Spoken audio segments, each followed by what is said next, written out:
Hey everyone, tonight we're stepping into the shadows of history, into a world that existed beneath castles, behind fortress walls, and deep within the forgotten corners of medieval cities. We're exploring the hidden world of medieval prisons, places that most people never saw, never spoke about, and desperately hoped never to experience. This isn't just about stone and iron. It's about the invisible architecture of power, fear, and survival that shaped an entire era. Before we begin this journey into the depths, take a moment to like the video and subscribe, but only if you genuinely enjoy what I do here. I'm not holding you hostage, unlike the systems we're about to explore. And let me know in the comments where you're tuning in from and what time it is for you. It's always fascinating to see who's joining us from around the world. Now, dim the lights, maybe turn on a fan for that soft background hum, and let's ease into tonight's journey together. Close your eyes for a moment and imagine walking through a medieval city at dusk. The streets are narrow, winding between timber-framed buildings that lean toward each other like gossiping neighbors. Church bells ring in the distance. Market vendors are packing up their stalls. Children play in the fading light. Everything seems ordinary, almost peaceful. But beneath this surface, literally beneath your feet in some cases, exists an entirely different world.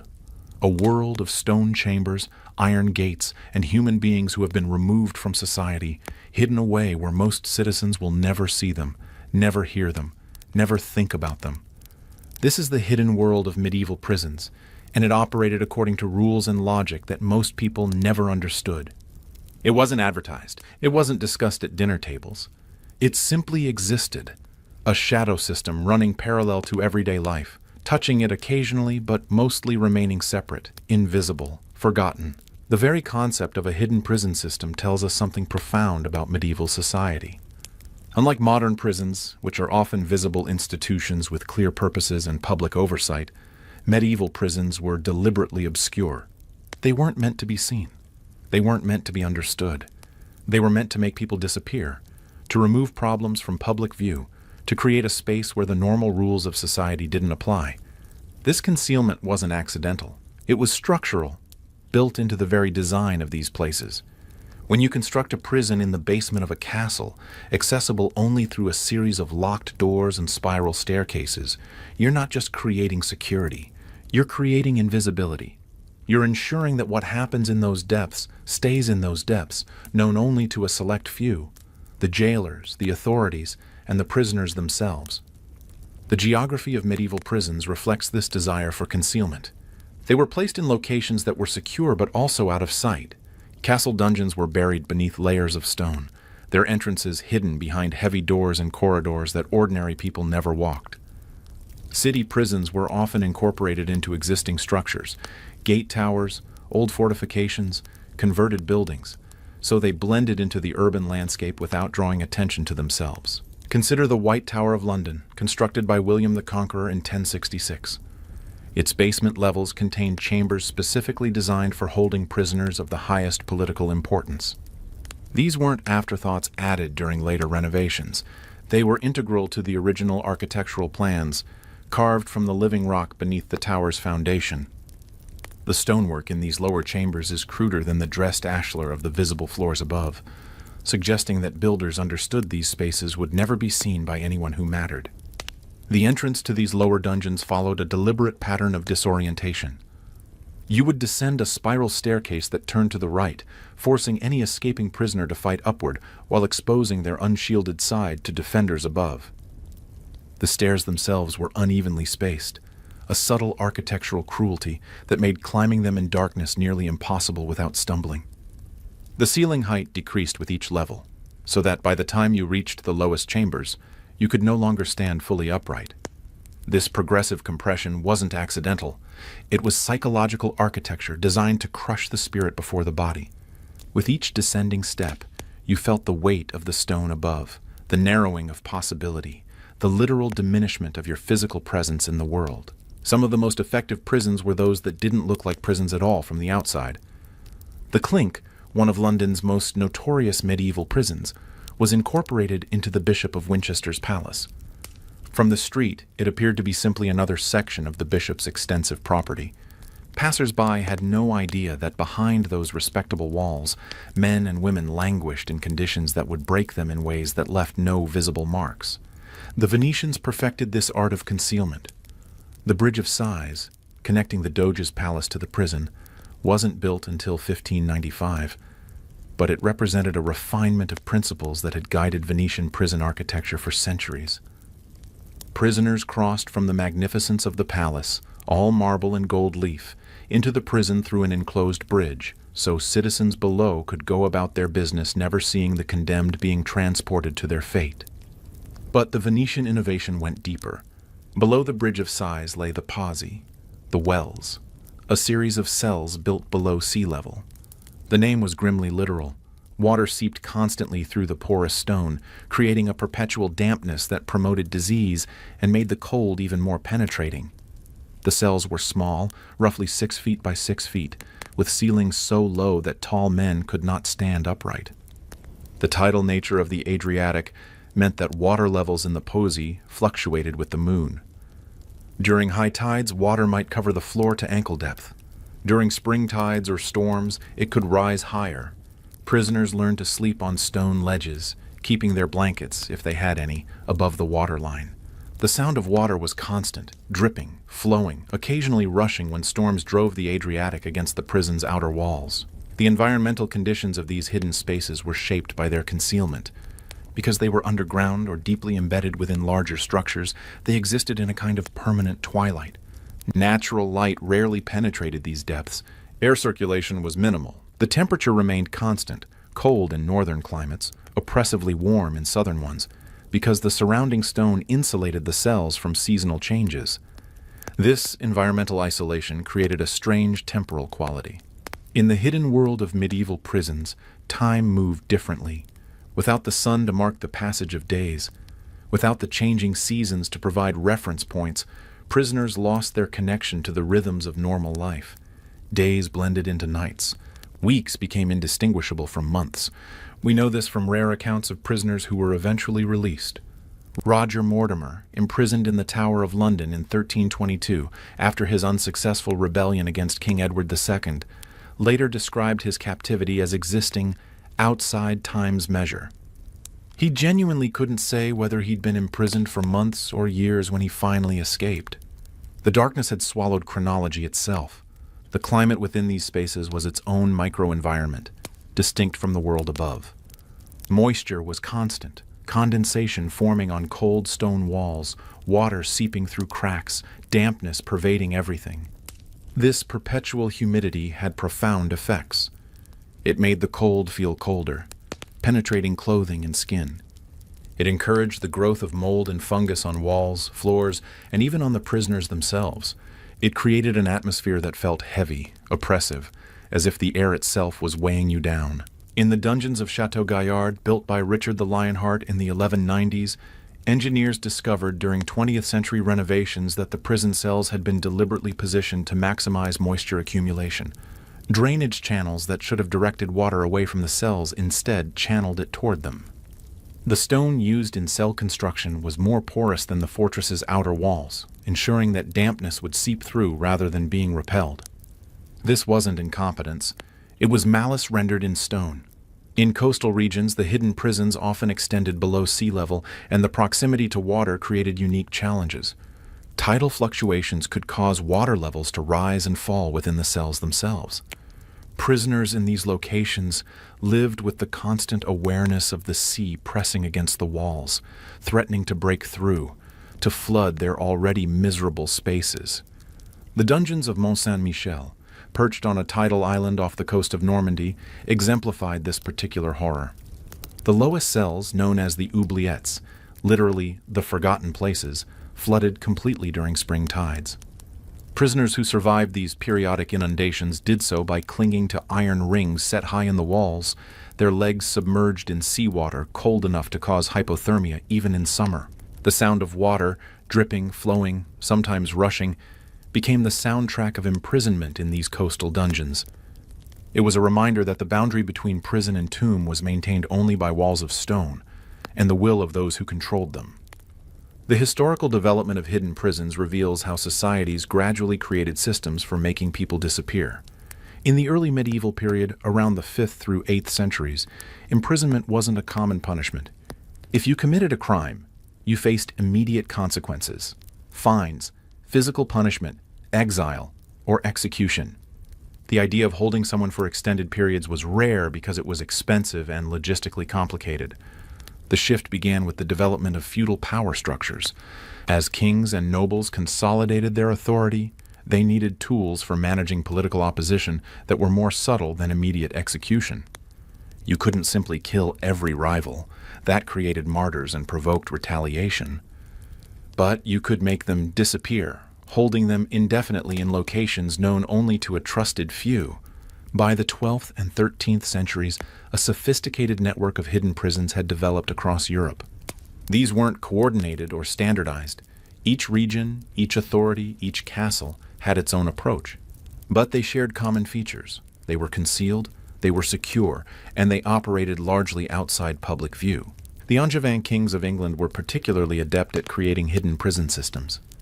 They established dungeons in castles throughout their territories, from England to France, creating a network of secure holding facilities where prisoners could be moved, hidden, and forgotten. Records from this period are deliberately sparse, but occasional mentions in royal accounts reveal payments to jailers, expenses for chains and locks, and cryptic references to prisoners being transferred from one location to another. One such entry, from the Pipe Rolls of 1189, records payment of 3 marks for iron chains at Corfe, and 7 shillings for the maintenance of the prisoner in darkness. The identity of this prisoner is never specified. Their crime is never mentioned. They simply exist as a line item in a financial record, a ghost in the archive. This deliberate obscurity served multiple purposes. It prevented prisoners' allies from attempting rescue if they didn't know where the prisoner was held. It avoided creating public sympathy by ensuring most people never knew the imprisonment existed. And it provided plausible deniability. Rulers could claim ignorance of prisoners' treatment or even their existence if questions were asked. The engineering of hidden prisons required specialized knowledge. You couldn't just dig a hole and call it a dungeon. These spaces had to be secure enough to prevent escape, hidden enough to avoid discovery, and durable enough to last for generations. Medieval engineers developed sophisticated techniques for creating these concealed spaces. One common approach was to build prisons into the foundations of larger structures. When constructing a castle or fortress, engineers would design the lowest levels as potential prison spaces, with thick walls, minimal openings, and access points that could be easily controlled. These spaces were integrated into the building's structure so seamlessly that someone unfamiliar with the layout might never realize they existed. The foundations of Dover Castle contain a masterpiece of this technique. Built into the chalk cliffs themselves, these lower chambers were carved from living rock rather than constructed from transported stone. This made them effectively escape-proof. You couldn't tunnel through solid chalk with improvised tools, and also made them invisible from outside. No external walls betrayed their location. They simply didn't exist in the castle's visible profile. Another technique involved repurposing existing underground spaces. Old Roman cisterns, natural caves, abandoned wells. Any underground cavity could potentially be converted into a prison with the addition of iron gates, chains, and locks. This approach was economical and had the advantage of using spaces that were already hidden from view. Beneath the city of Edinburgh, a network of vaults built to support the South Bridge became an improvised prison system during times of overcrowding in the official facilities. These spaces were never intended for human habitation. They were designed as storage areas and workshops. But their isolation and the ease of controlling access made them attractive for holding prisoners when other facilities were full. The conditions in these repurposed spaces were often worse than in purpose-built prisons. They lacked even the minimal amenities that architects might include in designed confinement spaces. Drainage was poor or non-existent. Ventilation was inadequate. The structural integrity was uncertain. But they served the primary purpose. They hid people away from public view. The most sophisticated hidden prisons incorporated multiple layers of security and concealment. A prisoner might be held in a cell that was accessed through a series of locked doors, each in a different corridor, each requiring a different key. This layered approach meant that even if someone managed to escape their cell, they would face multiple additional barriers before reaching freedom. It also meant that knowledge of the prison's layout was compartmentalized. A guard might know how to reach one section but not others. A jailer might control access to specific cells but not the entire facility. This prevented any single person from having complete knowledge of the system, making coordinated escape or rescue attempts nearly impossible. The Tower of London exemplified this approach. A prisoner held in the Beauchamp Tower was separated from freedom by 6 separate locked doors, each controlled by a different official. The constable of the tower held keys to the outer gates. The chief warder controlled access to the internal towers. Individual warders held keys to specific floors and chambers. Even if a prisoner somehow obtained one key, they would still face multiple locked barriers. Ventilation was a critical engineering challenge in hidden prisons. Without adequate airflow, prisoners would suffocate or succumb to the buildup of noxious gases from waste and decay. Medieval engineers addressed this through narrow shafts that connected the cells to the outside world. These shafts were too small for a person to climb through, but large enough to allow some air circulation. The shafts were often designed with multiple turns and bends to prevent anyone from seeing into the cells from outside or from using them to communicate with the surface. At Château de Loches in France, the ventilation shafts in the lower dungeons make 6 90-degree turns before reaching the surface. This created a path for air but made visual or acoustic communication impossible. In some cases, these ventilation shafts became torture devices themselves. The opening at the top could be blocked, slowly suffocating prisoners below. Or they could be used to introduce smoke, foul odors, or even sewage into the cells. The same engineering that kept prisoners alive could be weaponized to make that life unbearable. The architecture of hidden prisons was an architecture of absence. These spaces were designed to be non-places, locations that existed but weren't acknowledged, that held people but weren't homes, that were part of the castle or city but separate from it. Walking through the remains of medieval prisons today, you can feel this quality of absence. The spaces are there, the stone walls, the iron rings, the narrow passages, but they feel empty in a way that goes beyond mere lack of occupants. They feel like places that were never meant to be inhabited, that were designed to negate human presence rather than accommodate it. In Warwick Castle's dungeons, this feeling is palpable. The oubliette there is a bottle-shaped chamber carved into bedrock beneath the Caesar's Tower. The only entrance is through a circular opening in the ceiling, barely wide enough for a human body to pass through. Once lowered inside, a prisoner found themselves in complete darkness, standing in whatever had accumulated at the bottom: water, waste, the remains of previous occupants. The shape was deliberate. The chamber widened below the entrance, making escape impossible. Even if a prisoner could somehow reach the opening above, they couldn't fit through it from below because their shoulders couldn't compress enough to pass through the narrow neck. This was architecture at its most cruelly ingenious. Every element served the dual purpose of confinement and psychological destruction. The cells themselves varied widely in design, but they shared certain characteristics. They were small, often barely large enough for a person to lie down. The dungeon cell at Chillingham Castle in Northumberland measures 5 feet by 7 feet. The ceiling height is 5 feet 3 inches. An average-sized person could neither stand upright nor lie diagonally across the space. This cramped dimension was intentional. It prevented any form of exercise, causing muscles to atrophy. It made sleep difficult and unrefreshing. It created a constant state of physical discomfort that over time became a form of torture, requiring no active participation from jailers. The cells were dark, with little or no natural light. A chamber in the base of Beauvais Cathedral, repurposed as a prison during the 13th century, received light only through a gap in the stonework so narrow that noon sunlight penetrated for exactly 12 minutes per day.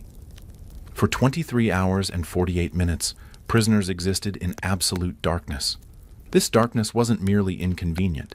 It was physiologically and psychologically devastating. Without light, the human body's circadian rhythms collapse. Sleep becomes fragmented and unsatisfying. Depression deepens. Hallucinations become common as the brain, starved for visual input, begins generating its own images. They were isolated, positioned so that prisoners couldn't easily communicate with each other. Even when cells were adjacent, thick walls and deliberate acoustic dampening made conversation nearly impossible. The dungeons of Vincennes Castle near Paris were designed with cells separated by layers of stone, earth, and lead. This combination absorbed sound so effectively that a prisoner screaming would be inaudible to someone in the next cell. This acoustic isolation served multiple purposes. It prevented prisoners from coordinating escape attempts. It stopped them from sharing information or providing mutual support. And it created a profound psychological loneliness that broke prisoners more effectively than physical torture. And they were permanent, built to last for centuries, outliving generations of prisoners and jailers alike. The materials used in prison construction reflected this intended permanence. Where visible parts of castles might use relatively soft limestone that could be carved decoratively, prison cells used harder stones, granite, basalt, slate, that would resist deterioration and, critically, prevent prisoners from carving their way to freedom. The mortar used between stones in prison walls was often mixed with crushed iron or lead, making it harder than the stones themselves. 20th century attempts to renovate medieval prisons have frequently required diamond-tipped cutting tools because traditional masonry tools couldn't penetrate the hardened mortar. This permanence carried a grim message. These prisons were built not just for current prisoners, but for all future prisoners. They represented a commitment to the practice of hidden imprisonment that transcended individual rulers or political circumstances. They were investments in the infrastructure of concealment. Some hidden prisons incorporated psychological elements into their design. Cells might be built at odd angles with sloping floors or ceilings that created a sense of disorientation. The dungeon complex beneath the Papal Palace in Avignon includes cells where the floor slopes at a 7-degree angle. This subtle tilt is almost imperceptible when standing still, but it makes walking difficult and creates a constant sense of imbalance.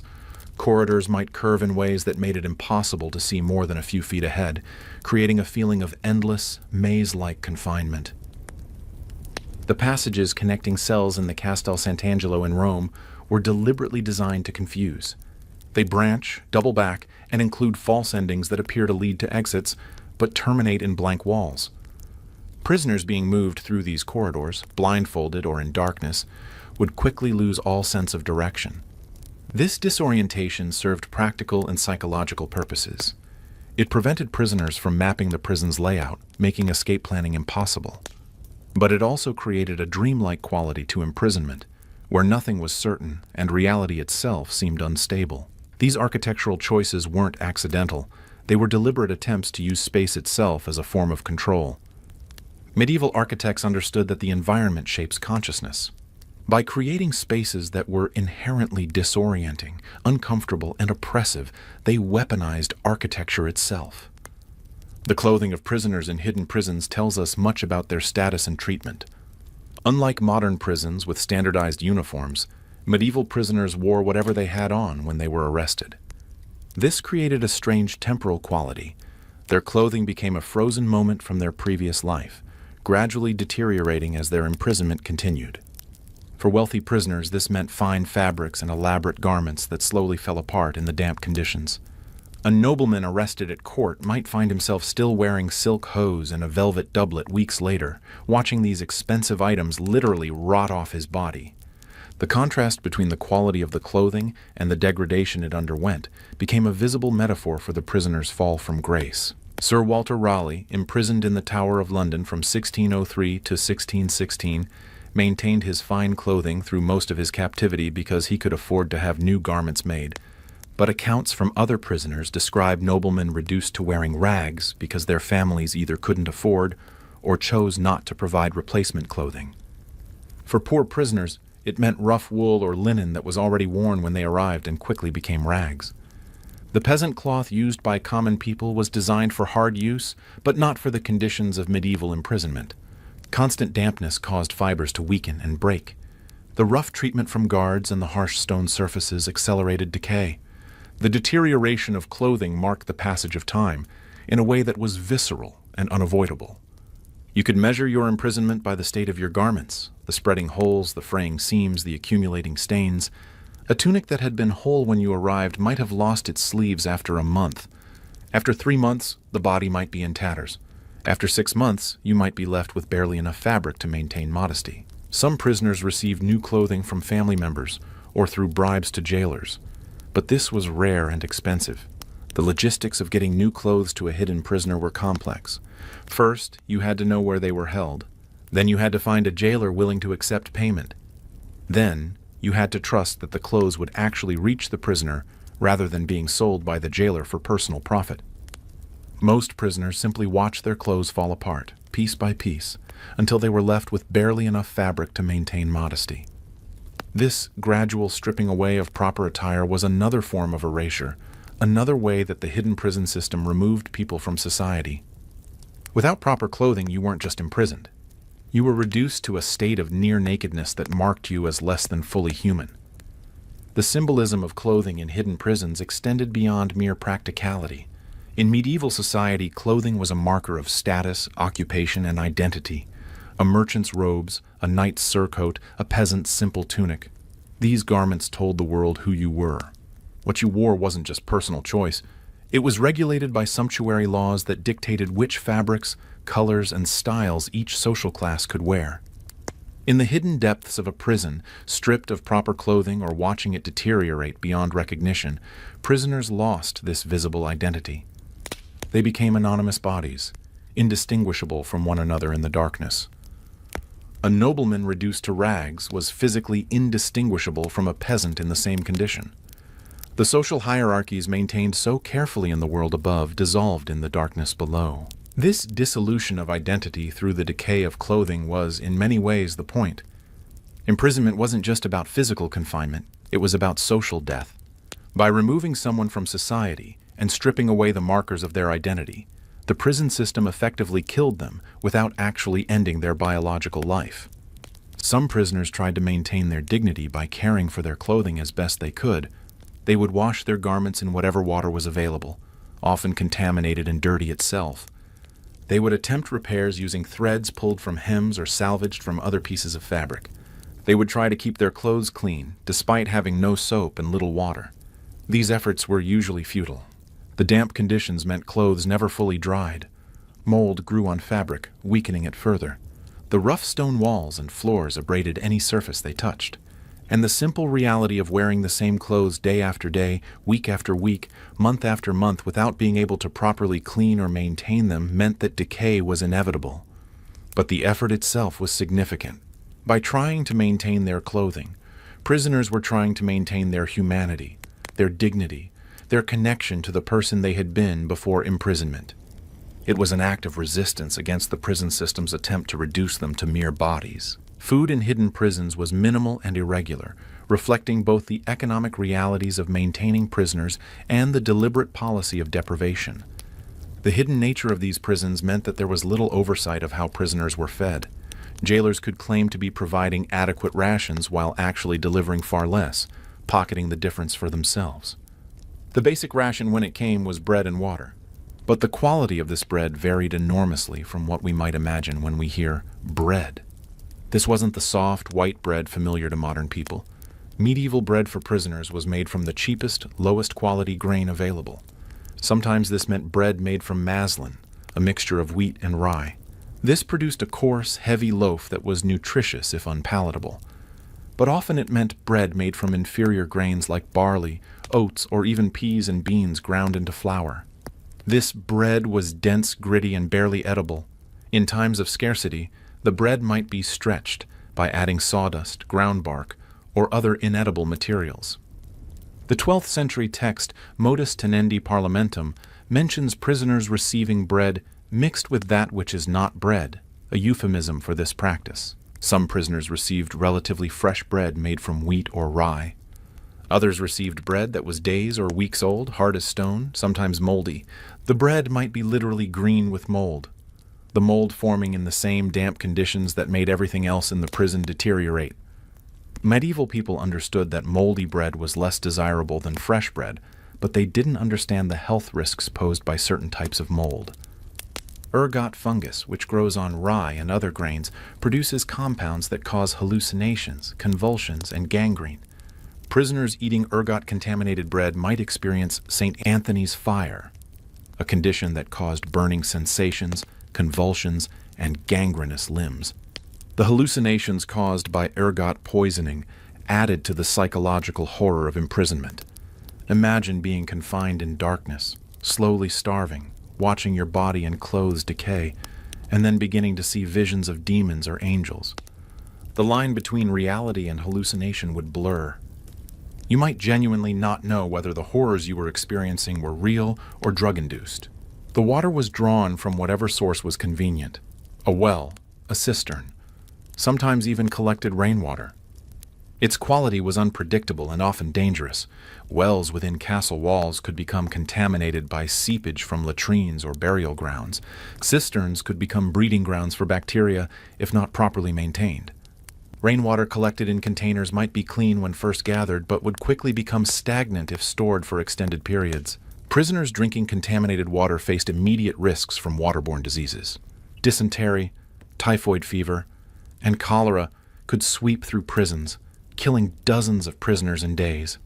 These diseases caused violent diarrhea, fever, and dehydration. Without adequate water to replace what was lost, prisoners died quickly and miserably. The irregularity of food delivery was itself a form of control and punishment. Prisoners never knew when the next meal would come. Sometimes food arrived twice a day, sometimes once, sometimes not at all for days at a time.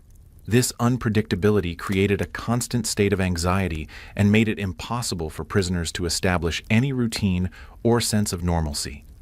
In the dungeons of Warwick Castle, records show that prisoners in the oubliette received food at the constable's pleasure. This meant that the timing and amount of food depended entirely on the constable's whim. If he felt generous, or if the prisoner had wealthy relatives sending payments, food might come regularly. If he was in a foul mood or the prisoner had no resources, days might pass without sustenance. This uncertainty meant prisoners couldn't pace themselves or plan ahead. You had to eat whatever food was given immediately, both because you didn't know when more would come, and because the rats that infested every prison would steal anything left unguarded for even a moment. Some hidden prisons had systems where prisoners were expected to pay for their own food. Jailers would provide minimal rations for free, but anything beyond that, better bread, vegetables, meat, ale, had to be purchased. This created a two-tier system where wealthy prisoners could maintain relatively adequate nutrition while poor prisoners slowly starved. The economics of this system were brutal and exploitative. Families of prisoners would send money to the jailers, hoping it would be used to buy food for their loved ones. A merchant's wife might send 2 shillings, expecting that this would purchase a week's worth of decent meals, but the jailer might keep most of the money and provide only slightly better rations than the free minimum. Often the jailers would keep most of the money and provide only slightly better rations than the free minimum. There was no accountability, no way for families to verify that their money was being used as intended. The hidden nature of the prison system meant that these abuses remained hidden as well. A family might send substantial sums over months or years, believing they were ensuring their relative's survival, while in reality the prisoner was receiving almost nothing and the jailer was pocketing the profits. This system created perverse incentives that worsened as imprisonment lengthened. Jailers profited most from prisoners whose families continued sending money, but who never came to check on conditions. The longer a prisoner stayed alive, barely, the more money could be extracted from desperate families. Records from the Fleet Prison in London show one prisoner, Sir Robert Wingfield, whose family sent over £40 for his maintenance during a 3-year imprisonment in the 1520s. The jailer claimed all of this went to food and accommodations, but when Sir Robert was finally released, he reported that his actual provisions had been worth perhaps £5 total. The remaining £35 had disappeared into the jailer's pockets.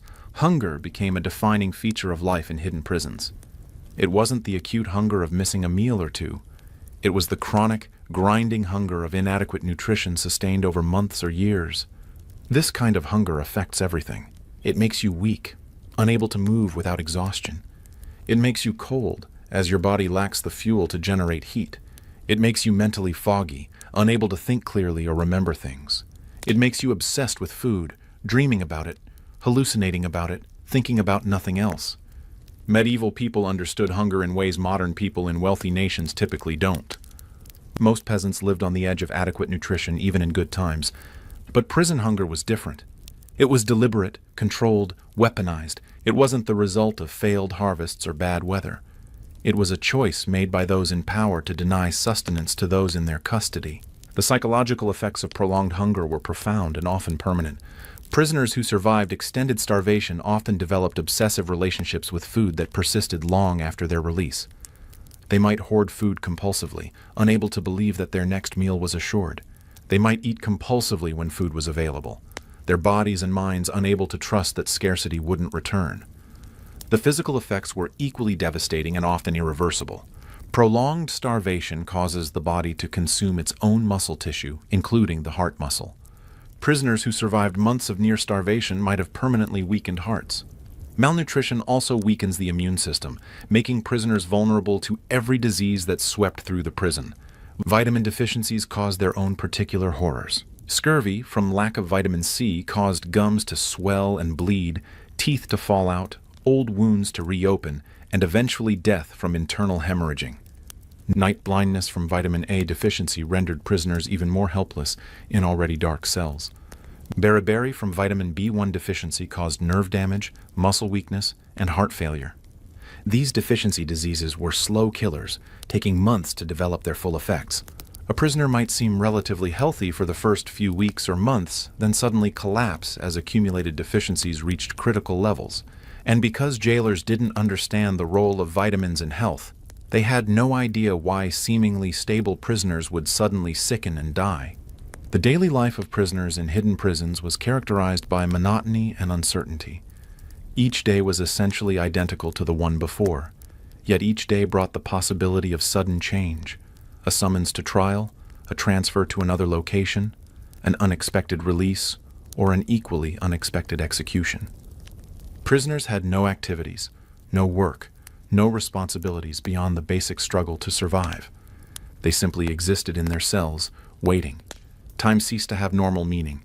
Without sunlight to mark days, without calendars, without any external reference points, temporal awareness dissolved. Some prisoners tried to maintain routines, exercises, prayers, mental games, to preserve their sanity. These efforts required enormous willpower when every aspect of the environment conspired to crush initiative.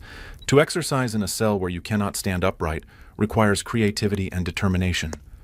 To pray when surrounded by evidence that God has abandoned you requires faith of a particular intensity. Exercise, where possible, might consist of nothing more than standing and sitting repeatedly or pressing against walls to maintain muscle tone. Some prisoners developed elaborate systems of calisthenics adapted to cramped spaces. They would count repetitions obsessively, making the count itself a way of marking time and maintaining mental discipline. Mental exercises were equally important and equally difficult.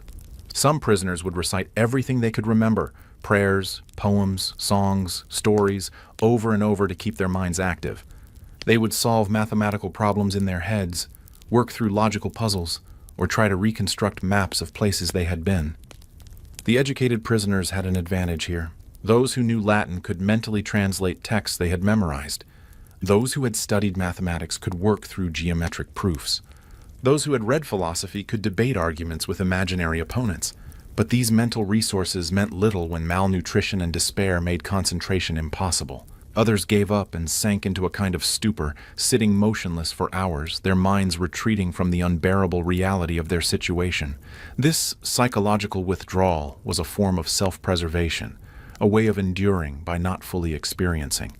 But it also made them vulnerable to deeper forms of mental deterioration. Catatonia, remaining motionless for extended periods, was common among long-term prisoners. Medieval observers didn't have this term, but they described prisoners who would sit in the same position for hours or days, unresponsive to stimuli, barely eating or drinking. Some of these prisoners eventually died in these positions, having effectively willed themselves out of existence. The hidden nature of these prisons meant that prisoners had no contact with the outside world except through their jailers. They couldn't see the sky, couldn't hear the sounds of the city, couldn't receive news of what was happening beyond their stone walls. This sensory isolation was profound and devastating. The world they had known continued without them, and they had no way of knowing what was happening in it. Their families might be thriving or starving. Their political cause might have won or lost. Their king might have died and been replaced. Seasons changed, years passed, and they remained in timeless darkness, disconnected from the flow of history. This information isolation was deliberately cruel. Jailers understood that uncertainty was its own form of torture. By denying prisoners any news from outside, they made every possibility equally real in prisoners' minds. A wife might have remarried after being told her husband was dead. Children might have forgotten their father. The entire world a prisoner had known might have transformed beyond recognition. Some prisoners tried to maintain a sense of connection to the outside world through memory. They would mentally walk through their homes, remembering every room, every piece of furniture, every detail. They would recall conversations with loved ones, replaying them over and over. They would imagine what their families were doing at various times of day. These mental exercises were attempts to maintain identity and connection in the face of total isolation. But they were also painful, reminding prisoners of everything they had lost. The comfort of imagining loved ones was inseparable from the agony of separation from them. Some prisoners eventually stopped these exercises because the pain outweighed the comfort. The memory work had another function, preventing the complete dissolution of identity. Without external confirmation of who you were, memory became the only anchor to your previous self. If you could remember your name, your family, your history, you could maintain some continuity of identity. But if those memories faded or became confused with dreams and hallucinations, you risked losing yourself entirely. The psychological impact of hidden imprisonment was devastating beyond what physical torture alone could achieve. Unlike prisoners in more visible institutions, who might receive visits from family or clergy, who might be seen by other prisoners or guards, who might have some connection to the outside world, those in hidden prisons experienced a unique form of social death. They were removed from society so completely that they might as well have ceased to exist. Family and friends might believe them dead. Their property might be confiscated and redistributed. Their names might be forgotten or deliberately erased from records. They became ghosts while still living, present in body but absent from the social world. This erasure created a particular kind of psychological distress that modern psychology would recognize as an extreme form of solitary confinement's effects. Humans are social creatures who define themselves through relationships and interactions with others. When those relationships are severed completely, when there are no interactions except with jailers who treat you as less than human, your sense of self begins to fragment. You start to question your own existence, your own reality. Am I still the person I was? Does anyone remember me? Do I still exist in any meaningful way? These aren't abstract philosophical questions for prisoners. They're urgent existential crises that can lead to complete psychological collapse. The phenomenon known today as social death was well understood by medieval authorities, even if they didn't use this term. They recognized that removing someone from all social contact was a form of annihilation more complete in some ways than physical execution. An executed person became a martyr, a memory, potentially a rallying point for their cause. A person hidden away in darkness simply ceased to matter. Some prisoners coped with this existential crisis by creating elaborate internal worlds. They would invent companions, have conversations with imaginary people, construct detailed fantasies about their lives after release. These mental constructions were survival mechanisms, ways of maintaining some sense of social connection even in total isolation. The imaginary companions weren't always human. Some prisoners reported conversations with God, with saints, with angels.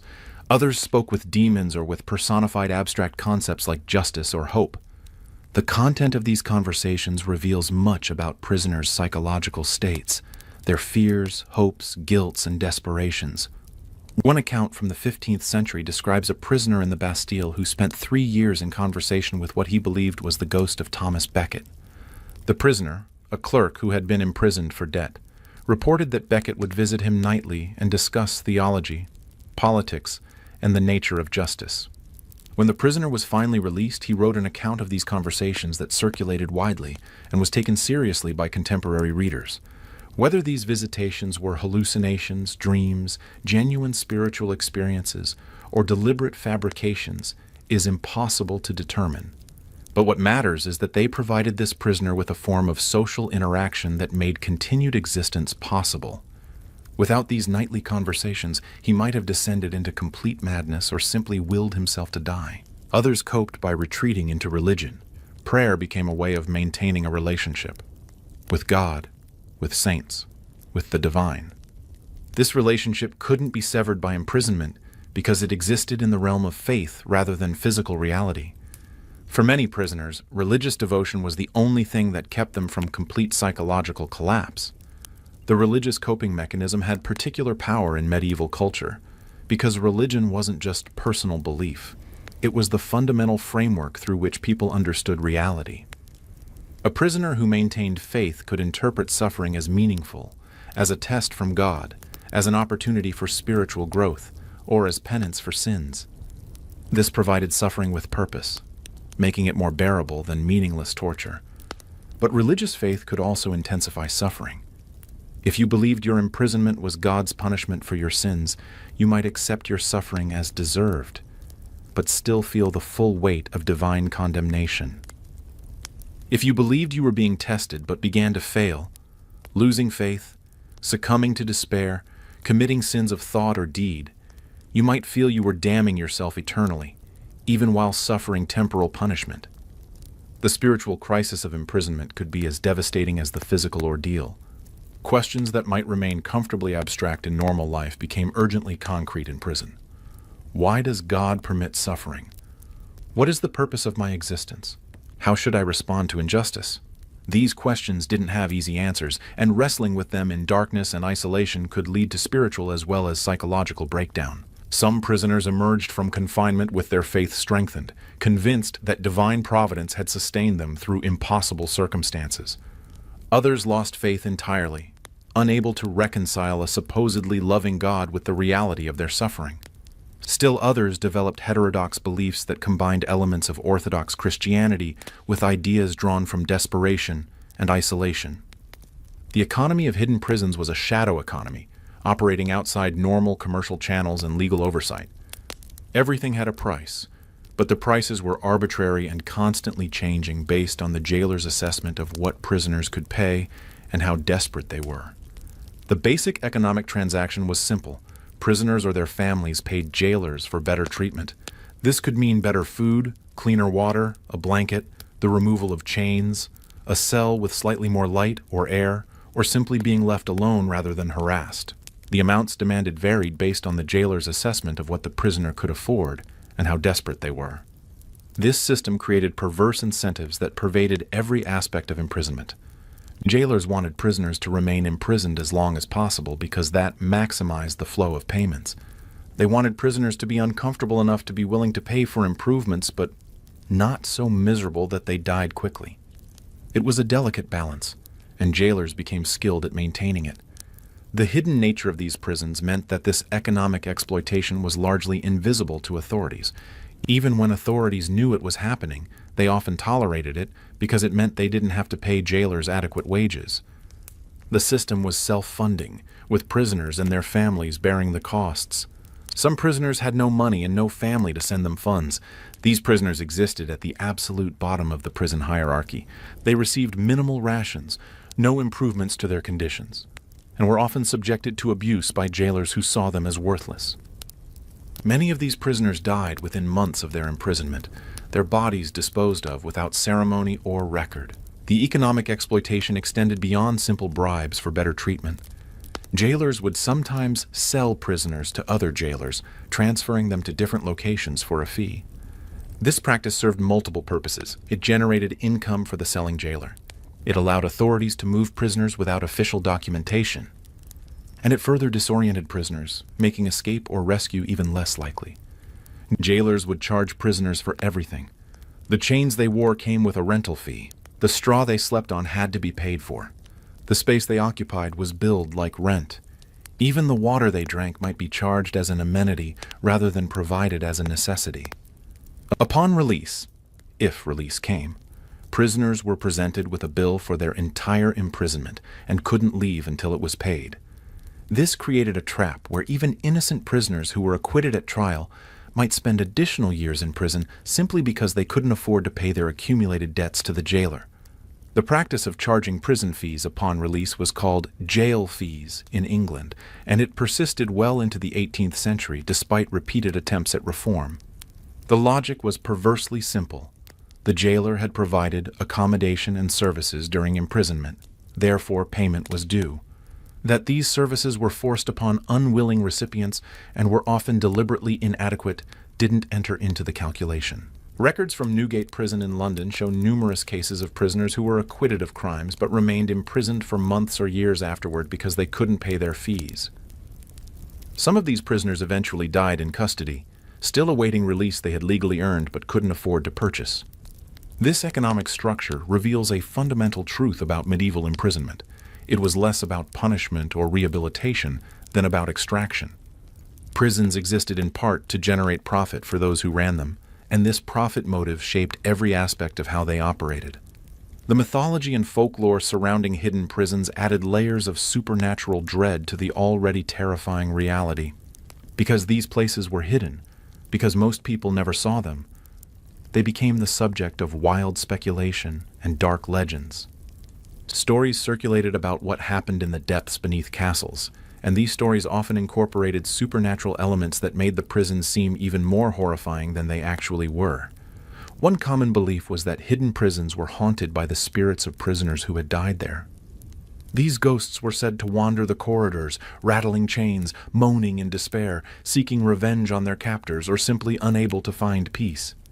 Jailers and guards reported hearing unexplained sounds, seeing shadowy figures, feeling cold spots in certain cells. Whether these experiences were genuine supernatural phenomena, the products of guilty consciences and overactive imaginations, or simple misinterpretations of natural sounds in old buildings is impossible to determine. But they were widely believed and became part of the prison's identity and psychological architecture. Some hidden prisons accumulated specific ghost stories that became part of local folklore. The Tower of London has more ghost stories than perhaps any other building in Britain, many of them associated with specific prisoners who died there. Anne Boleyn was said to walk the corridors carrying her severed head. The princes in the tower, the young sons of Edward IV who disappeared and were presumably murdered, were said to haunt the rooms where they were last seen alive. These stories served multiple functions. They reinforced the tower's reputation as a place of terror, making threats of imprisonment there more effective. They provided narrative explanation for unexplained experiences that guards and officials had in the building.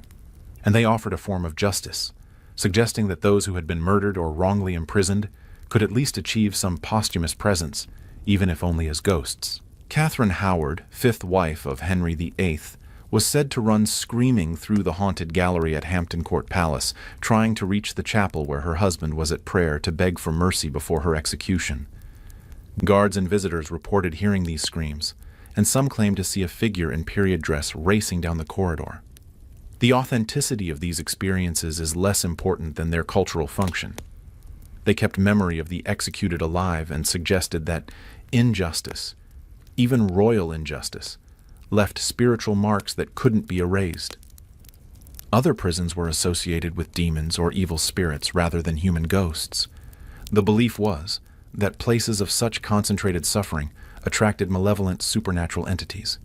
These beings were said to torment prisoners, appearing in their cells at night, whispering terrible things, driving them to madness or suicide.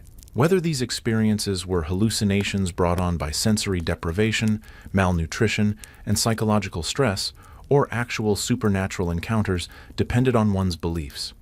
But the stories persisted and became part of the prison's folklore, adding to the terror that surrounded these places.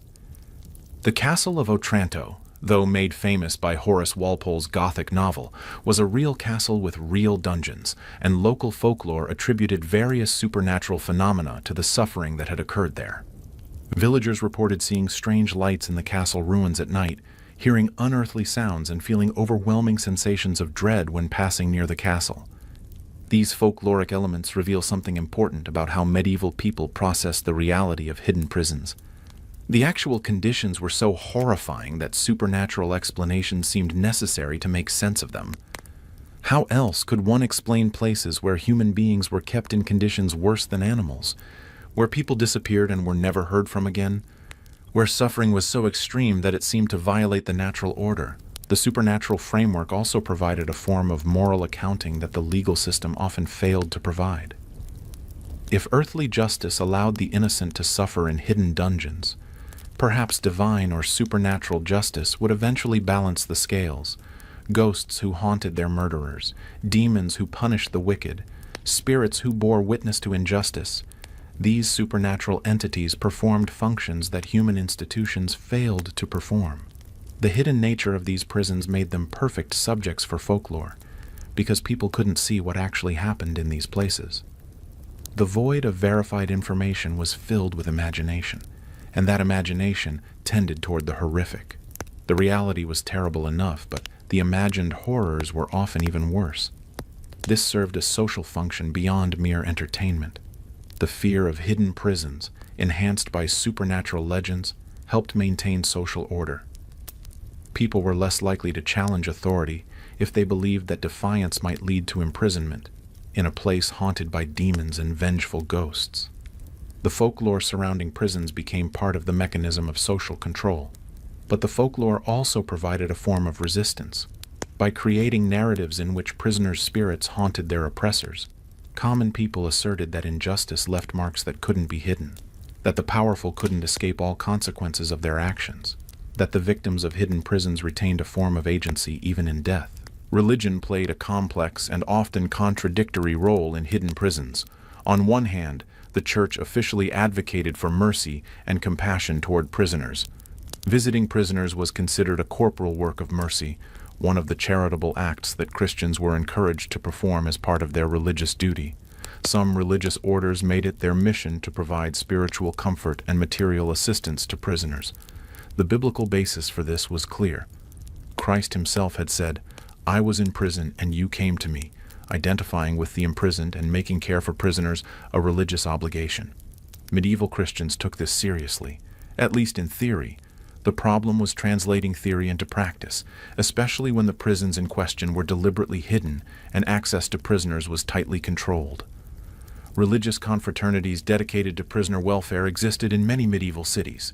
These organizations would collect alms, visit prisons when allowed, provide food and clothing to prisoners, and sometimes even pay prison debts to secure releases. The Misericordia of Florence, founded in 1344, made prisoner assistance a central part of its charitable work. But the Church also operated its own hidden prisons and was responsible for some of the most feared imprisonment systems in medieval Europe. Ecclesiastical courts could sentence people to imprisonment for religious offenses, and these sentences were often carried out in hidden dungeons beneath monasteries or bishops' palaces. The contradiction was stark and troubling.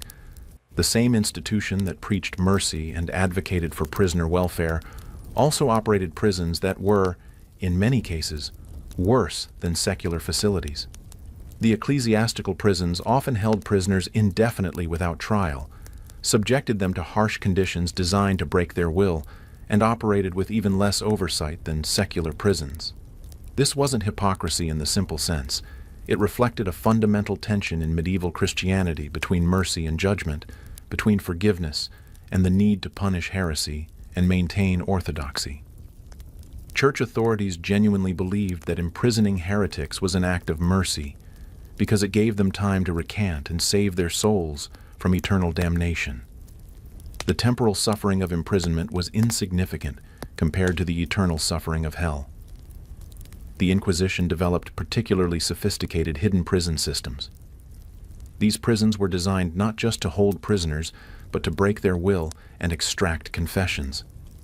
The process was methodical and psychological rather than simply brutal. Prisoners were held in isolation, given minimal food and water, subjected to intense questioning sessions that could last for hours, all designed to create a state of complete dependency and desperation. The goal was to produce what we would now call a coerced confession. The Inquisition wanted prisoners to confess to specific heresies and, critically, to name others who shared these beliefs. This required a delicate balance. Enough pressure to break resistance, but not so much that the prisoner died or became completely incoherent. The hidden nature of Inquisition prisons was essential to their function. If the public knew the details of what happened in these places, there might have been outcry and resistance. By keeping the process hidden, the Inquisition maintained an aura of mystery and fear that enhanced its power. People knew that being taken by the Inquisition meant disappearing into a hidden world from which few emerged unchanged, but they didn't know the specifics. This uncertainty was itself a form of control. The techniques developed by the Inquisition for extracting confessions were documented in various procedural manuals. These texts reveal sophisticated understanding of psychology and the ways that isolation, uncertainty, and controlled application of pressure could break human resistance. The Inquisitor's Manual, written by Bernard Guy in the early 14th century, describes in detail how to conduct interrogations, maintain psychological pressure, and judge when a prisoner was ready to confess. Religious prisoners, those imprisoned for heresy or other religious offenses, often found their faith tested in profound ways. Some emerged from imprisonment with their beliefs strengthened, convinced that their suffering was a test from God or a form of martyrdom. They interpreted their ordeal through religious frameworks that gave it meaning and purpose. The Cathar heretics imprisoned during the Albigensian Crusade often viewed their suffering as evidence of the evil material world and validation of their dualistic theology. Their willingness to endure terrible conditions rather than recant reinforced their belief that the spiritual realm was superior to the physical and that their suffering would be rewarded in the afterlife. Others lost their faith entirely, unable to reconcile their suffering with the idea of a benevolent deity. If God was all-powerful and all-good, how could he permit the innocent to suffer in hidden dungeons? This question, ancient as Job, became urgently personal for imprisoned believers. Some found answers that preserved their faith. Others couldn't, and abandoned belief in favor of atheism or bitter cynicism. Still others developed new, syncretic beliefs that incorporated elements of their original faith with ideas drawn from their prison experiences. The intense suffering and isolation of hidden imprisonment could produce mystical experiences or psychological states that were interpreted as divine revelation. Prisoners might claim to have received new understanding of Scripture, visions that clarified theological mysteries, or direct communication with the divine. Whether these experiences were genuine spiritual insights, products of mental stress and hallucination, or deliberate fabrications is impossible to determine. But they were real to the prisoners who experienced them, and they sometimes spread beyond the prison walls, influencing broader religious movements. Some heterodox religious ideas can be traced to visions or teachings that originated in prison cells. The practice of sanctuary provided a limited alternative to hidden imprisonment for certain offenders. Churches and monasteries could offer sanctuary to fugitives, protecting them from arrest for a specified period, usually 40 days. During this time, the fugitive was essentially imprisoned within the church grounds, unable to leave without being arrested, but at least they were in a visible, public space rather than hidden away in a dungeon. This practice reveals something important about medieval attitudes toward imprisonment. The fact that sanctuary was so widely used suggests that people viewed hidden imprisonment with such dread that they would rather be confined in a church, living on charity and unable to leave, than risk being taken to a hidden dungeon. The comparison shows how feared these hidden prisons were. The right of sanctuary was ancient, predating Christianity in Europe. It reflected the belief that certain spaces were so sacred that secular authority could not violate them. A criminal who reached the altar of a church was under God's protection, and earthly powers had to respect that. This principle sometimes brought church and state into conflict when secular authorities wanted to arrest someone who had claimed sanctuary. The resolution of these conflicts varied, but they often involved negotiation. The fugitive might be promised safe passage into exile rather than imprisonment, allowing them to leave sanctuary without being arrested. Or church authorities might convince the fugitive to submit to justice voluntarily, with the understanding that they would receive more merciful treatment than if they were forcibly arrested. The effectiveness of sanctuary as an alternative to hidden imprisonment depended on these negotiations and on the willingness of secular authorities to respect church privileges. When relations between church and state were good, sanctuary offered real protection. When they were strained, sanctuary might be violated, with soldiers entering churches to arrest fugitives despite the theoretical sacred protection. Records show that sanctuary was indeed violated on numerous occasions, especially when powerful people wanted particular individuals imprisoned. Edward I of England ordered the arrest of several men who had claimed sanctuary during his reign, explicitly overriding church objections. This demonstrated that even sacred spaces couldn't provide absolute protection against determined secular power. The fact that sanctuary was so widely used tells us something about how medieval people viewed hidden prisons, as places to be avoided at almost any cost. Better to be confined in a church where your treatment would be public and your condition visible than to disappear into underground dungeons where no one would know what happened to you. Warfare and politics were the primary drivers of hidden imprisonment in ways that went far beyond common criminal justice. Unlike common criminals, who might be held in more visible local jails, political prisoners and prisoners of war were often confined in hidden locations where they could be kept secure and out of public view. High-value prisoners, captured nobles, enemy commanders, political rivals, were particularly likely to be held in hidden prisons. These prisoners were valuable, either for ransom or as political leverage, and their captors wanted to ensure they couldn't be rescued or escape. Hidden prisons, with their multiple layers of security and concealment, were ideal for this purpose. The hidden nature of political imprisonment served several crucial functions. It prevented the prisoner's supporters from knowing exactly where they were held, making rescue attempts nearly impossible. It allowed authorities to deny that they were holding the prisoner at all, if that was politically convenient. And it created uncertainty and fear among potential opponents, who knew that challenging authority might result in disappearing into a hidden prison with no one knowing where you were or what was happening to you. Some political prisoners were held in hidden prisons for decades, becoming forgotten men whose names were rarely spoken, their existence known only to a small circle of jailers and officials. When political circumstances changed, when the ruler who had imprisoned them died or was overthrown, these prisoners might suddenly be released, emerging from their hidden confinement like ghosts from another era, often unable to adjust to the world that had continued without them. The case of the man in the iron mask, immortalized by Alexandre Dumas, but based on a real prisoner, illustrates the extremes to which hidden imprisonment of political prisoners could go.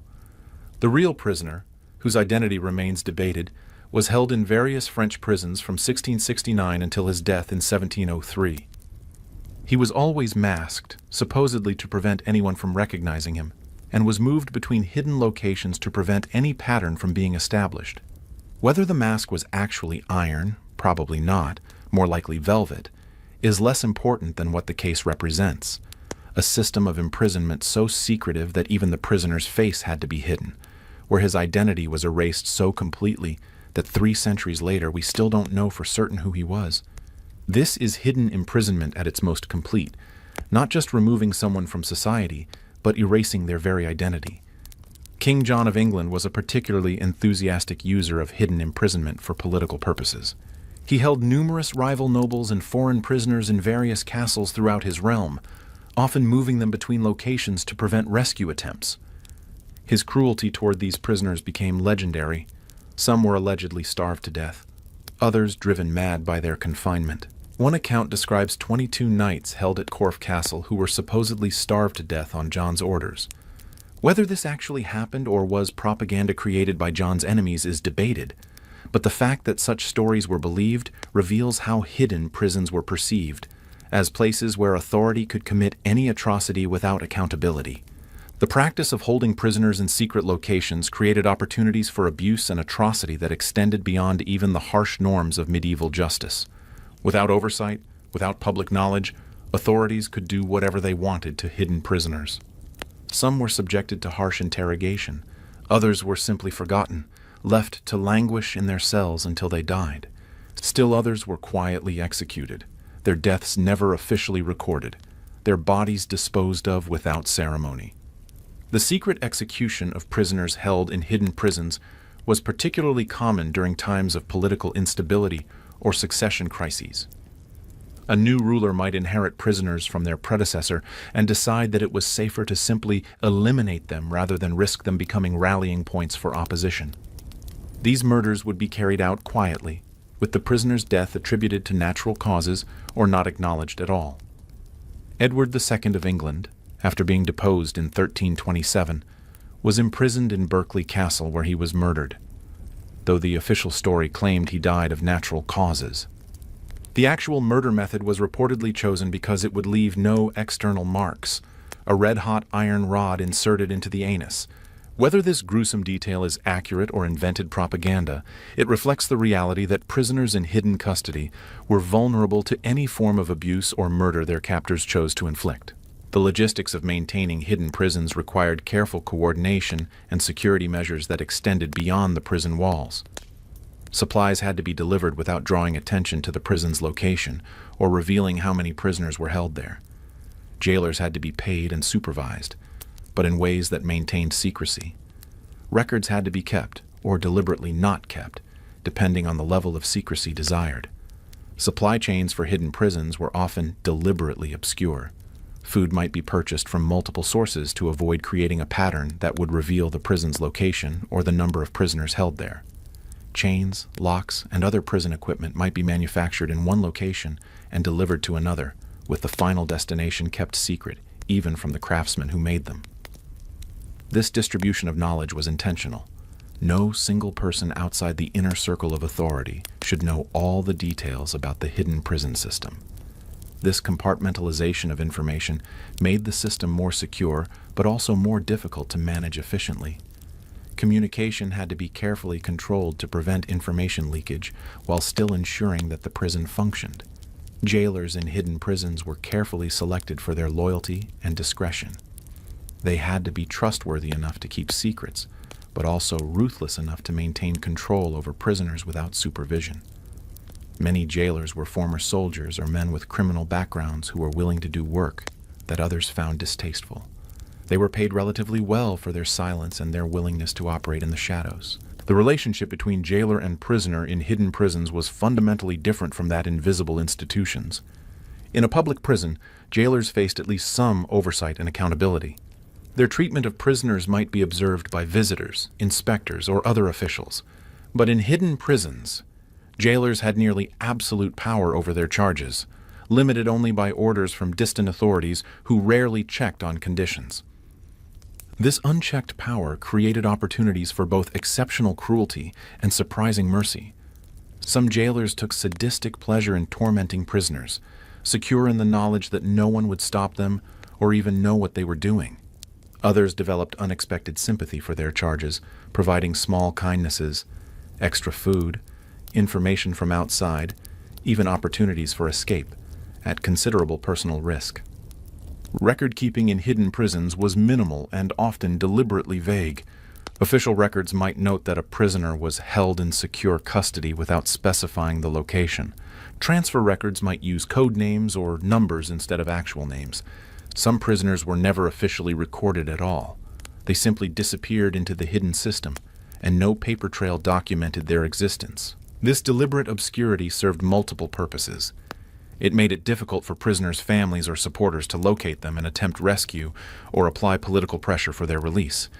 It provided deniability for authorities who wanted to claim they weren't holding certain prisoners. And it allowed for abuses that would have been impossible if there had been proper documentation and oversight. The absence of records also means that we will never know the full extent of hidden imprisonment in medieval Europe. We know about prisoners who were eventually released or who left other traces in the historical record. But how many prisoners died in hidden dungeons without anyone except their jailers and captors knowing they had ever been imprisoned? How many people simply vanished into this shadow system and were forgotten completely? This unknowability is itself part of the horror of hidden prisons. The system was designed to erase people not just physically but from history itself. Their suffering, their stories, their very existence could be erased with nothing more than a failure to keep records or a deliberate destruction of documents that might have preserved their memory. The transportation of prisoners to and from hidden prisons was conducted with great secrecy and often with deliberate cruelty designed to disorient and demoralize. Prisoners might be moved at night, hooded or blindfolded so they couldn't see where they were being taken. The journey itself became part of the punishment and a method of psychological control. They might be transported in closed wagons or carts that concealed them from public view, preventing any chance that sympathizers might see them and attempt rescue.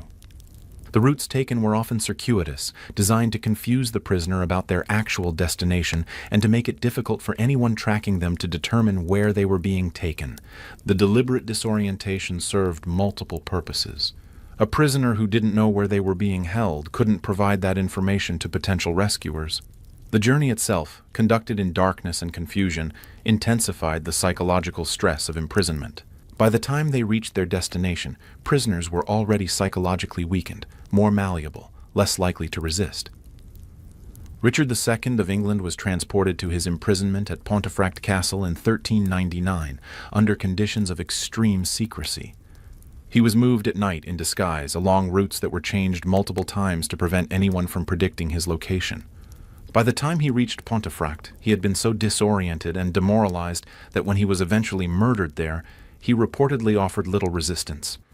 Medicine in hidden prisons was essentially non-existent, but the lack of medical care was compounded by the hidden nature of these facilities. In more visible prisons, there might be some pressure to provide basic medical care, if only to prevent disease outbreaks that could spread to the surrounding community. In hidden prisons, there was no such pressure. Prisoners who became ill simply suffered without treatment, and if they died, their deaths were rarely investigated or even officially recorded.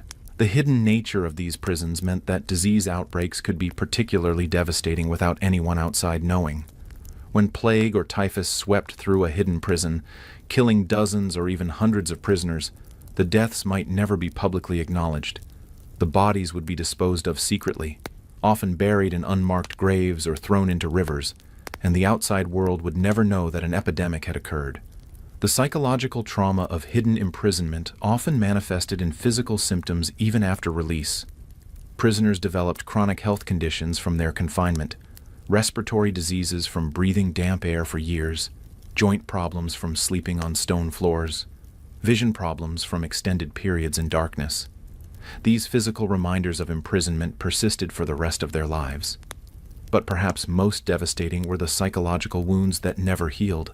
Former prisoners might startle at sudden sounds, panic in enclosed spaces, or experience vivid nightmares decades after their release. What we would now recognize as post-traumatic stress disorder was common among survivors of hidden imprisonment, though medieval people had no framework for understanding or treating these conditions. The dreams of former prisoners were often reported as being particularly vivid and disturbing. They would dream of being back in their cells, unable to escape, experiencing all the terrors of imprisonment over and over. These dreams could be so intense that prisoners would wake up disoriented, unsure whether they were truly free or whether their release had been a dream and imprisonment the reality. Some prisoners never psychologically escaped their confinement. Even after physical release, they remained imprisoned in their minds, unable to rejoin normal society, unable to trust others, unable to believe that they were truly free. They might isolate themselves, refuse to enter enclosed spaces, or develop elaborate routines and rituals designed to maintain a sense of control and safety. The community structure within hidden prisons, where it existed at all, was minimal and fragmented. Unlike more visible prisons where prisoners might form social groups and hierarchies, hidden prisons were often specifically designed to prevent any sense of community from developing. Prisoners were kept isolated from each other, unable to communicate or form alliances that might threaten the prison's security. In cases where multiple prisoners were held in the same hidden facility, they might be aware of each other's existence without ever meeting or speaking. They might hear sounds from other cells, coughing, crying, the rattle of chains, but have no way of knowing who was making those sounds or why they were imprisoned. This created a strange sense of shared isolation, of being alone together. Some prisoners developed ways of communicating despite the architectural barriers designed to prevent it. They might tap on walls using simple codes, passing messages through the stone. The tapping code was rudimentary, patterns of knocks that represented letters or common phrases. Its effectiveness was limited, but the psychological benefit of knowing that other human beings were nearby and trying to communicate was immense. One documented system, used in various prisons across Europe, was based on a 5x5 grid representing the alphabet. The first series of taps indicated the row, the second series indicated the column, allowing prisoners to slowly spell out messages. A message of hello would be 5 taps, row 2, then 3 taps, column 3 for H, 2 taps, 1 tap for E, 3 taps, 2 taps for L, and so on. It was painfully slow, but it worked.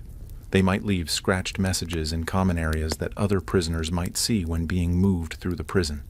These inscriptions, carved into stone with fingernails, pieces of metal, or sharpened bones, represented desperate attempts at communication across time and space. A prisoner might carve their name and the date, hoping that someone, anyone, would see it and know they had existed.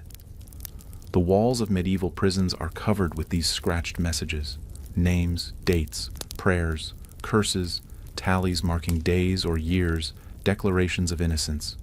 Each one represents a person who refused to be completely erased, who insisted on leaving some trace of their existence. Touring medieval prison sites today, you can see these inscriptions, faint scratches in ancient stone, last communications from people who died centuries ago. These attempts at communication were risky.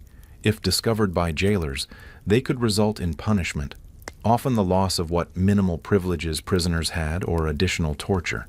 But they were also essential for maintaining sanity. The knowledge that other human beings were nearby, that you weren't completely alone, could make the difference between survival and psychological collapse. The social dynamics among jailers in hidden prisons were also complex and shaped by the isolation and moral ambiguity of their work. These men worked in isolation, spending their days in dark, damp corridors surrounded by suffering. The work took a psychological toll that manifested in different ways. Some jailers became hardened and cruel, perhaps as a defense mechanism against the guilt of their participation in this system. They might take out their own frustrations and inner conflicts on the prisoners in their care, engaging in casual cruelty that gave them a sense of power and control. The suffering they inflicted on others became a way of managing their own suffering. Others developed a strange sympathy for their charges, occasionally showing small kindnesses that were all the more precious for being unexpected. They might bring extra food, pass messages to prisoners' families, or warn of impending transfers or executions. These acts of kindness were dangerous. If discovered, the jailer might face punishment or dismissal. But they suggest that even in the depths of the prison system, human compassion could sometimes break through. Why would a jailer risk punishment to show kindness to prisoners? The motivations were complex. Some genuinely felt sympathy for people they came to know through daily interaction. Others were motivated by guilt about their role in the system. Still others saw these small acts of rebellion against their superiors as a way of maintaining their own sense of moral agency. Jailers in hidden prisons often formed their own subculture, with its own rules, hierarchies, and codes of behavior. Senior jailers had authority over junior ones and could make their lives miserable if they chose. Those who worked in the deepest, most secure sections had higher status than those who worked in less important areas. The prestige of the position proportional to the horror of the location. They developed their own slang and codes, ways of talking about their work that outsiders wouldn't understand. This linguistic separation served to reinforce their group identity and to create psychological distance between their work selves and their civilian selves. By using specialized language, they could discuss horrifying aspects of their work without having to confront the full moral weight of what they were doing. The rotation of jailers was managed carefully in most hidden prison systems. The same men couldn't be allowed to work in these conditions continuously without relief, or they would break down psychologically. But they also couldn't be rotated too frequently, because that would compromise security. Each new jailer represented a potential information leak. The balance was typically achieved by having a small core of permanent jailers, supplemented by rotating assistants who saw only limited parts of the system. The technology of hidden prisons was sophisticated for its time, reflecting the importance that authorities placed on keeping these facilities secure and concealed. This wasn't primitive dungeon keeping. It was carefully engineered confinement using the best available materials and techniques. Locks were complex mechanisms that went far beyond simple bolts. Medieval locksmiths developed locks that required multiple keys, locks with false keyholes designed to trap picks, and locks with hidden mechanisms that could only be operated if you knew the secret. Some locks required not just the correct key, but also knowledge of how to turn it. Partial turns in specific sequences that, if done incorrectly, would permanently jam the lock. The locks protecting the most important prisoners were masterpieces of medieval metallurgy and engineering. Master locksmiths were commissioned to create unique locking mechanisms that couldn't be picked or duplicated. These locks might cost as much as several months of a skilled craftsman's wages. but they were worth the investment for securing high-value prisoners. Chains and restraints in hidden prisons were often more elaborate than those in visible facilities. Because these prisoners were considered particularly dangerous or valuable, extra precautions were taken. Some prisoners were fitted with multiple sets of chains, one around the ankles, one around the wrists, one around the neck, all connected to different anchor points in the cell. This made movement nearly impossible and escape completely out of the question. The chains themselves were carefully designed. They had to be strong enough to restrain prisoners securely, but not so heavy that they would cause immediate severe injury. Medieval engineers understood that if chains cut off circulation completely, the resulting gangrene would kill the prisoner quickly, which might not be the desired outcome. So chains were designed with just enough slack to maintain circulation while preventing any effective movement. The anchor points where chains connected to walls were often the strongest part of the entire prison structure. Iron rings were set deep into stone, surrounded by lead that was poured molten into the holes to create an unbreakable bond. Some of these anchor points, installed in the 12th or 13th centuries, remain solid today, testament to medieval engineering skill. The architecture of hidden prisons incorporated numerous security features that weren't immediately obvious to observers. False walls concealed additional barriers.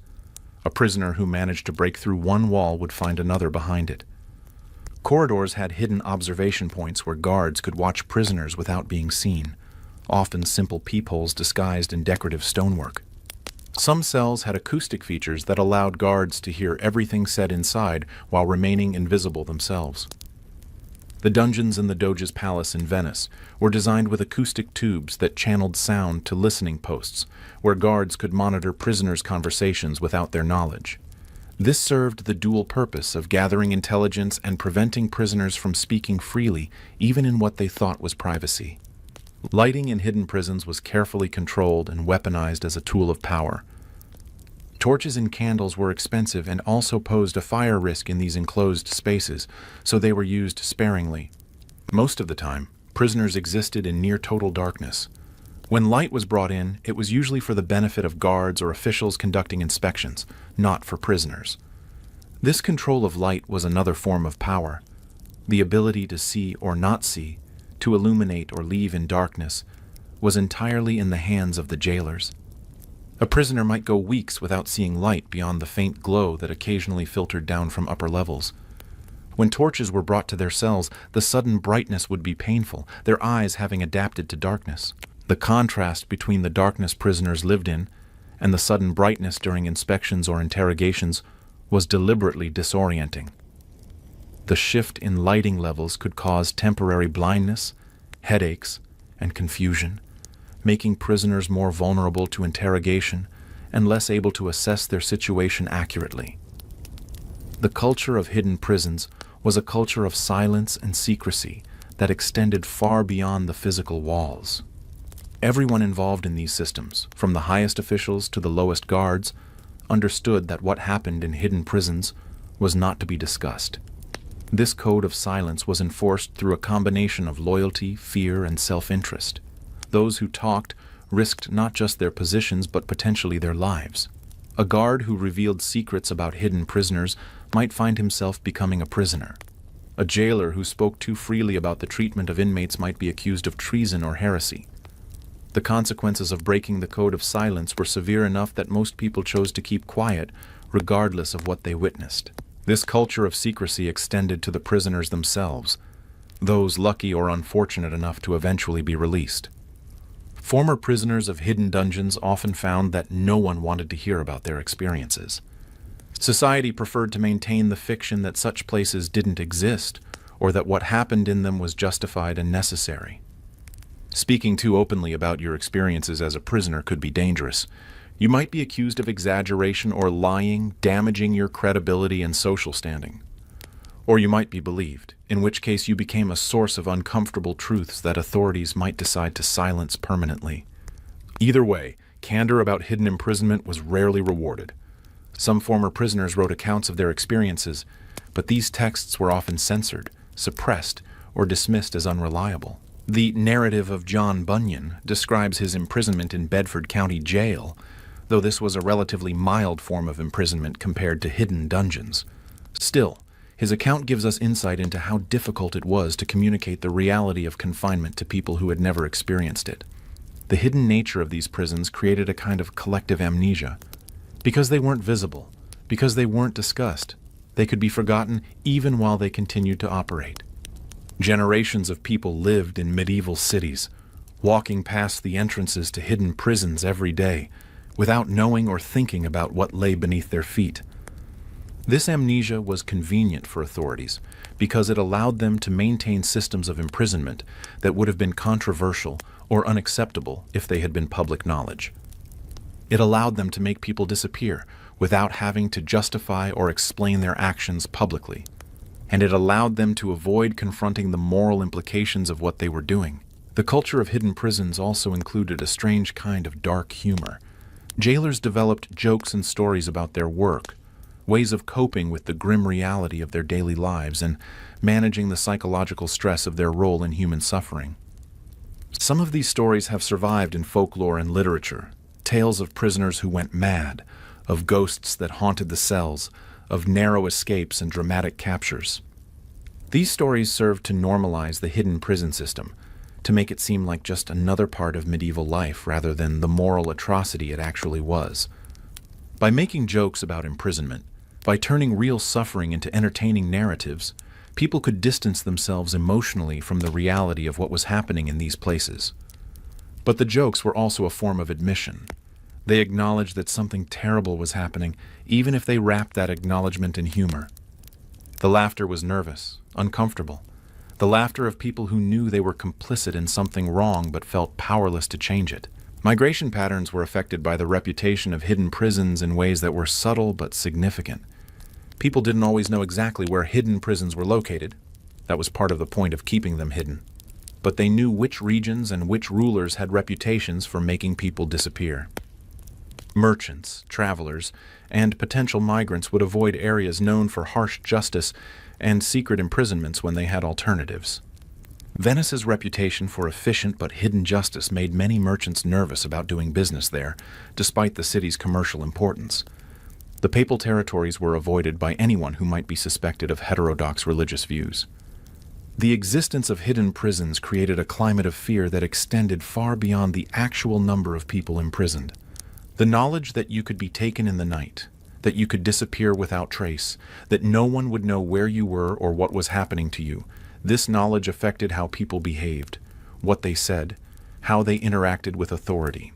This fear was a form of social control that was remarkably effective precisely because it was based on hidden systems that most people never witnessed directly. If prisons had been visible and their operations transparent, people might have been able to assess the actual risk of imprisonment rationally and act accordingly. But because the system was hidden, because no one knew exactly how it worked or who might be targeted, everyone had to assume they could be at risk.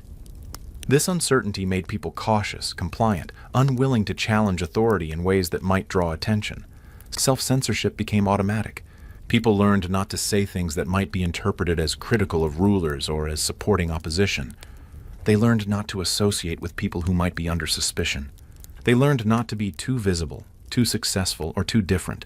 The psychological impact of living under the threat of hidden imprisonment affected entire societies. It created cultures of suspicion where neighbors informed on neighbors, where trust was dangerous, where safety seemed to require constant vigilance and conformity. These patterns, once established, could persist for generations, even after the specific threat had diminished.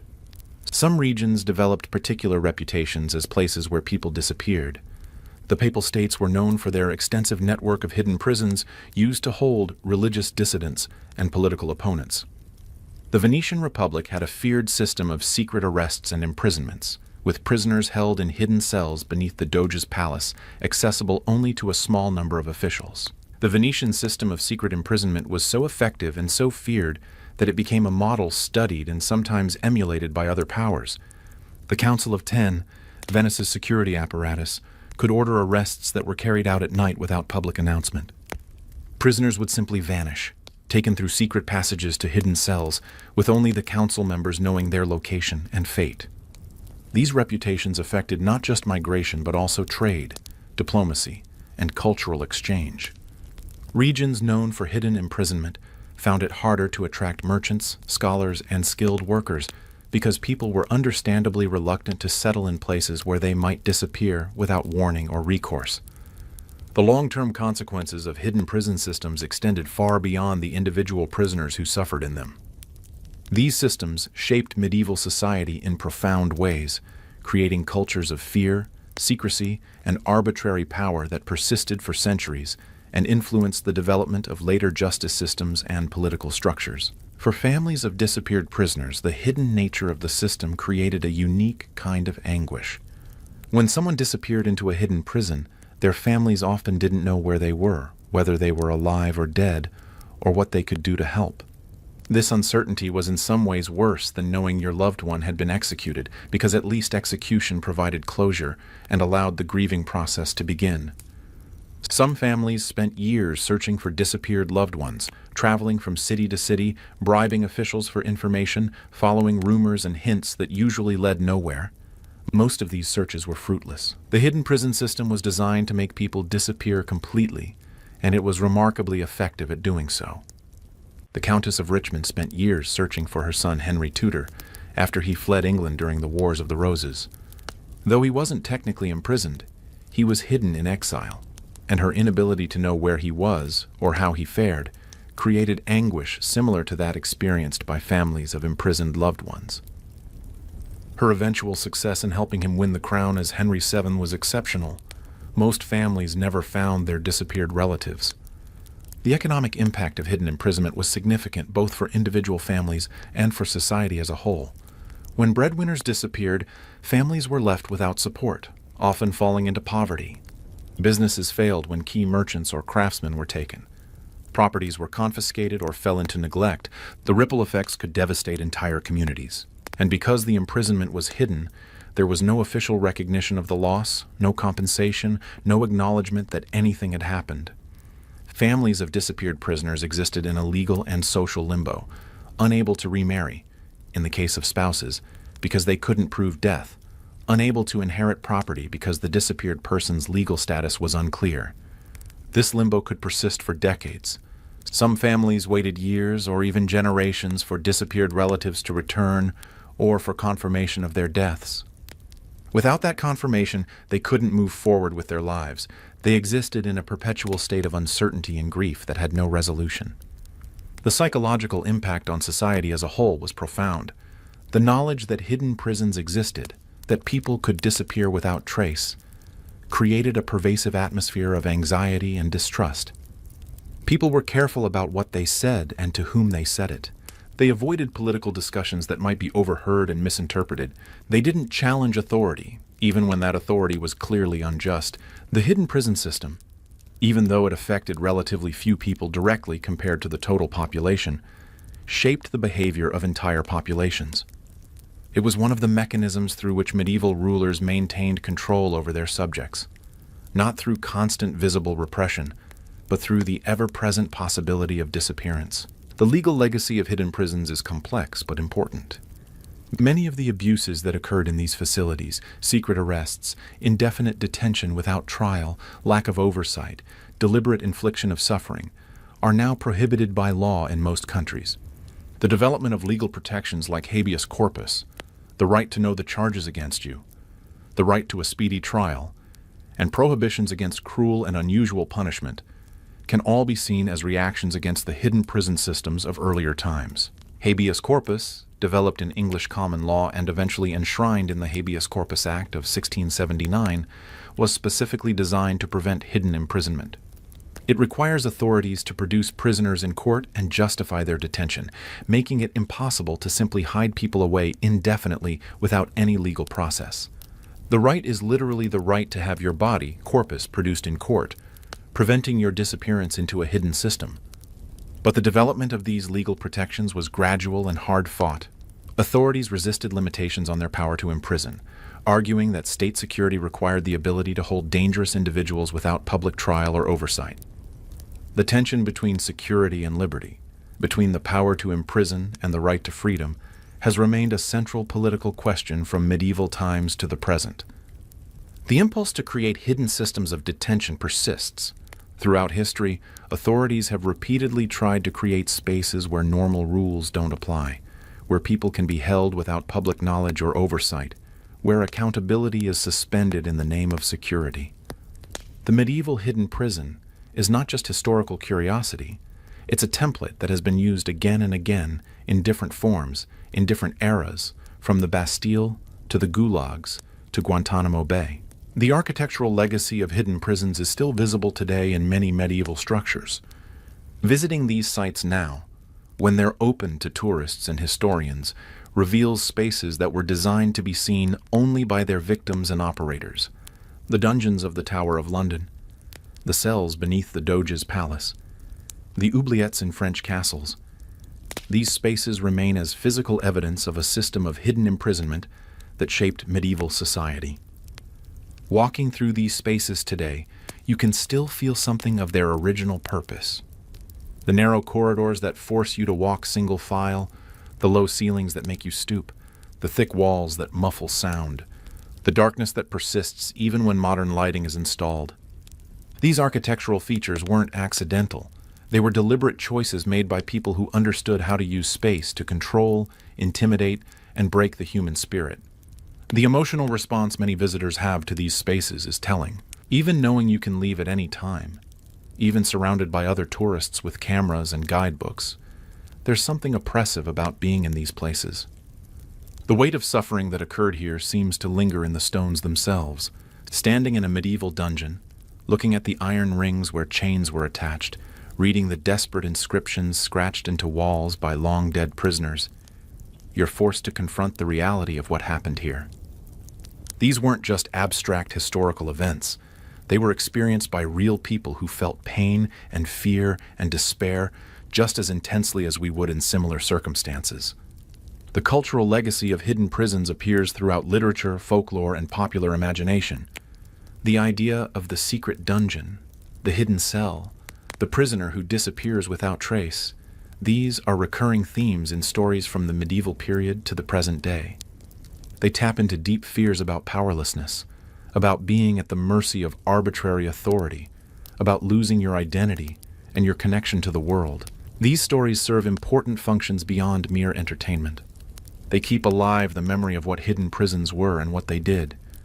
They remind us that systems of secret detention have existed and could exist again. They warn us to be vigilant against the impulse to create spaces where normal rules don't apply, where people can be made to disappear, where accountability is suspended. The moral legacy of hidden prisons is perhaps the most important and most challenging to grapple with. These systems represented a fundamental betrayal of human dignity and justice. They were based on the premise that some people could be removed from society, hidden away, treated as less than human, without accountability or oversight. This premise is morally indefensible, yet it was widely accepted in medieval society.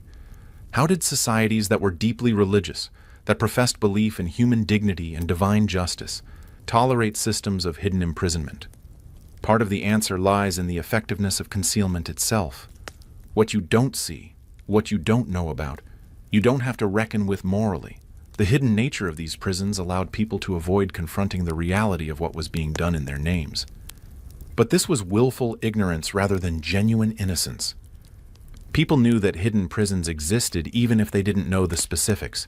They knew people disappeared and weren't seen again. They knew that challenging authority carried risks that included imprisonment under terrible conditions. They chose not to ask questions, not to demand accountability, because it was safer and easier to look away. Understanding hidden prisons helps us understand how societies can normalize atrocity. When systems operate in secret, when their workings are hidden from public view, when there is no transparency or accountability, terrible things become possible. People who would never openly advocate for cruelty can participate in cruel systems when those systems are hidden, and their participation is mediated through bureaucratic distance. The medieval hidden prison teaches us that visibility matters, transparency matters, accountability matters.